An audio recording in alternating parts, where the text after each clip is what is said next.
এই মুহূর্তে পশ্চিমবঙ্গের রাজনীতিতে দুটি ইস্যু সবচেয়ে বেশি আলোচিত। ভোটার তালিকায় নিবিড় সংশোধন এবং এসএসসি নিয়োগ দুর্নীতির রায়।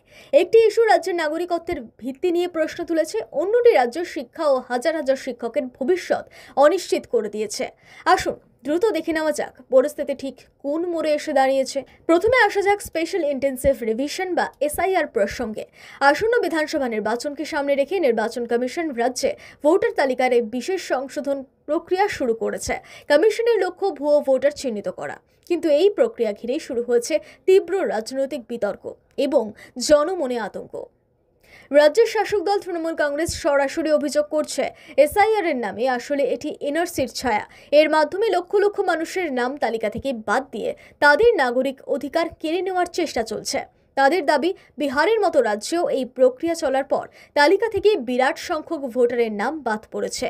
নির্বাচন কমিশন অবশ্য তাদের অবস্থানে অনড়। কমিশনের বক্তব্য, বহু বছর পর এই ধরনের বাড়ি বাড়ি গিয়ে তথ্য যাচাই করার প্রক্রিয়া চলছে। 2002 সালের পর রাজ্যের ভোটার তালিকায় যেভাবে অস্বাভাবিক হারে বৃদ্ধি ঘটেছে, তাতে ভুয়ো ভোটারের উপস্থিতি নিশ্চিত। এই সংশোধন অপরিহার্য। এই ইস্যুতে ইতিমধ্যে কলকাতা হাইকোর্টে মামলা দায়ের হয়েছে। মামলাকারীরা আদালতের নজরদারিতে পুরো প্রক্রিয়াটি সম্পূর্ণ করার দাবি জানিয়েছেন, যাতে কোনো যোগ্য নাগরিক তালিকা থেকে বাদ না পড়েন। সবচেয়ে বড় জটিলতা সৃষ্টি হয়েছে নথিপত্র জমা দেওয়া নিয়ে। বিশেষত 2003 সালের পর যারা ভোটার তালিকায় এসেছেন, তাদের অনেকের জন্যই নাগরিকত্বের প্রমাণ দাখিল করা একটি বিরাট চ্যালেঞ্জ। এসআইআর এখন শুধু ভোটার তালিকা সংশোধনের মধ্যে সীমাবদ্ধ নেই, এটি এখন রাজ্যের নাগরিকত্ব এবং গণতান্ত্রিক অধিকারের এক গুরুত্বপূর্ণ আইনি ও রাজনৈতিক যুদ্ধে পরিণত হয়েছে।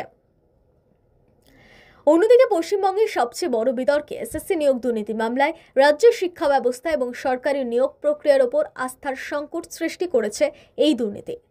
প্রথমে কলকাতা হাইকোর্ট 2016 সালের এসএলএসটি প্রক্রিয়ায় হওয়া প্রায় 26,000-এর বেশি শিক্ষক ও অশিক্ষক কর্মচারী নিয়োগের পুরো প্যানেলটি বাতিল বলে ঘোষণা করে। আদালতে প্রমাণিত হয় যে ওয়েমার্কশিট নষ্ট করা হয়েছে এবং বহু অযোগ্য প্রার্থী টাকা দিয়ে চাকরি পেয়েছেন।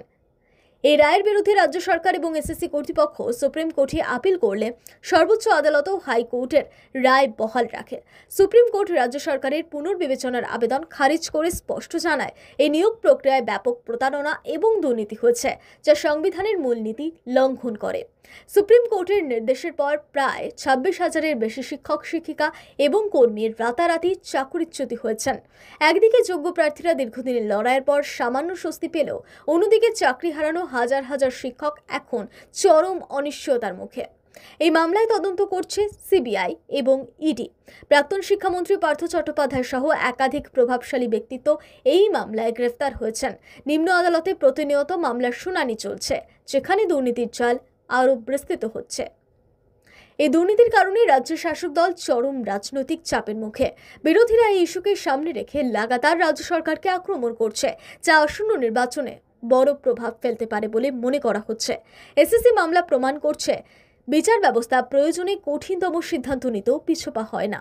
তবে এই রায়ের পর রাজ্য শিক্ষাক্ষেত্র এখন এক বিশাল শূন্যতার মুখোমুখি। সব মিলিয়ে পশ্চিমবঙ্গের রাজনৈতিক ও সামাজিক পরিস্থিতি এই মুহূর্তে এসআইআর এবং এসএসসি এই দুটি তীব্র ইস্যুতে টালমাটাল। একদিকে নাগরিকত্বের প্রমাণ নিয়ে সাধারণ মানুষের উদ্বেগ, অন্যদিকে হাজার হাজার শিক্ষকের কর্মসংস্থান নিয়ে অনিশ্চয়তা। আদালতের কড়া পদক্ষেপ এবং নির্বাচন কমিশনের দৃঢ় অবস্থান, এই দুই পরিস্থিতিতে আগামী দিনে রাজ্যের রাজনীতি কোন দিকে মোড় নেয়, সেটাই এখন দেখার।